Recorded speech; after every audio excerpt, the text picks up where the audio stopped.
So, you ever look at the market and just think, what is going on? I mean, how can one part be hitting all time highs while another is just cratering? Well, that's pretty much the story today. We've got a real tale of two markets, and we're going to dive right in and figure it out. Okay, so on one side, you've got the Dow, the big old school blue chip stocks. And it's not just up, it's hitting a brand new record high. But then you look over at the Nasdaq, which is full of tech stocks, and it's sliding. I mean, you can almost feel the anxiety. It's like the market literally has a split personality today. And we're not talking a small gain here. The Dow jumped 1.2%. That's a big move. It even set a new all-time high during the day. And this whole thing was powered by some of the most established, rock-solid companies out there. So who's leading the charge? Check this out. It's the financial giants.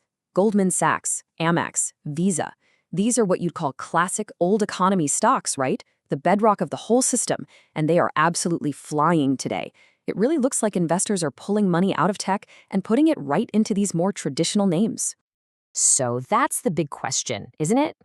If the big, stable companies are doing great, what in the world is spooking the tech sector so badly? What's got everyone so nervous?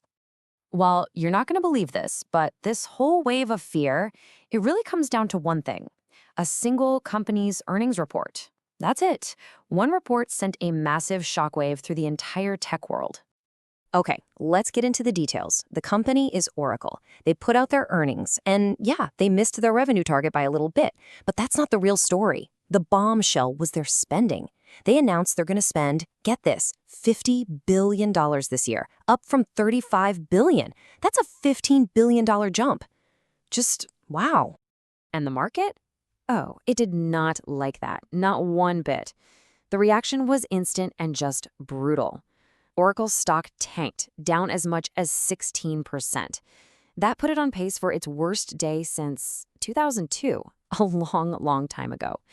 That's what happens when you shock Wall Street with a spending number like that. And this all taps into a really specific fear that's been bubbling under the surface. We're calling it AI spending fear. Think of it like a digital gold rush. Every company out there is spending billions and billions on the shovels, the computer chips, the data centers, but investors are starting to ask, wait a minute, is everyone actually going to find gold? It's a huge question, and it's got people thinking about the dot-com bubble. All this money getting thrown at a future promise, it's making some people very nervous. You know how it is. When a huge company like Oracle gets hit, that fear doesn't just stay in one place. It's contagious. It spreads. Suddenly, investors are looking at all the other big tech companies and asking those same uncomfortable questions. And you can see that ripple effect right here. I mean, Oracle's huge drop is obvious, but look at Nvidia. Nvidia is the king of AI chips, right? The company at the center of it all. And even it dropped over 3.5%.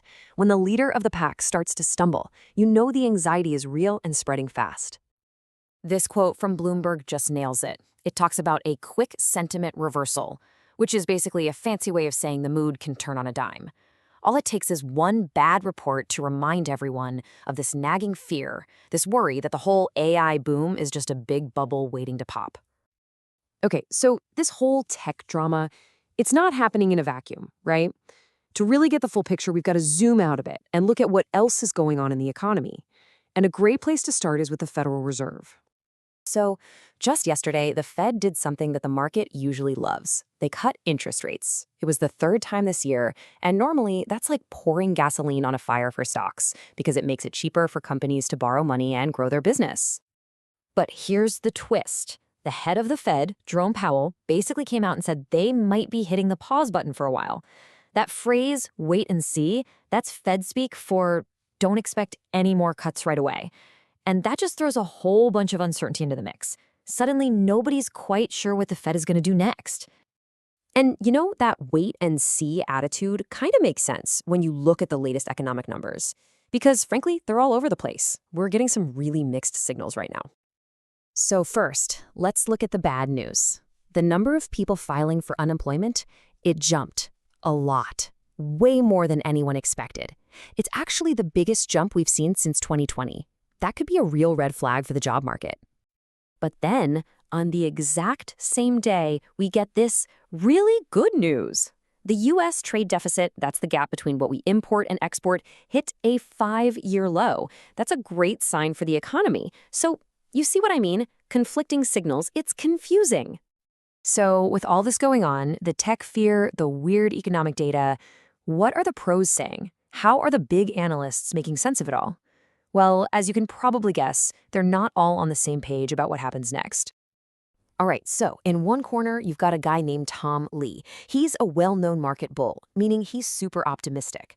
And even with all this fear we've been talking about, he's basically saying, don't worry, the bull market is still alive and kicking. And he's not just talking, he's putting a number on it, 7,700. That's his target for the S&P 500 by the end of 2026. To put that in perspective, that's a solid 10% gain from where we are right now. So yeah, he's pretty confident about the long haul. So what's going to drive that growth, according to him? Well, a few big things. He thinks the Fed will be dovish, which just means they'll be friendly to the market.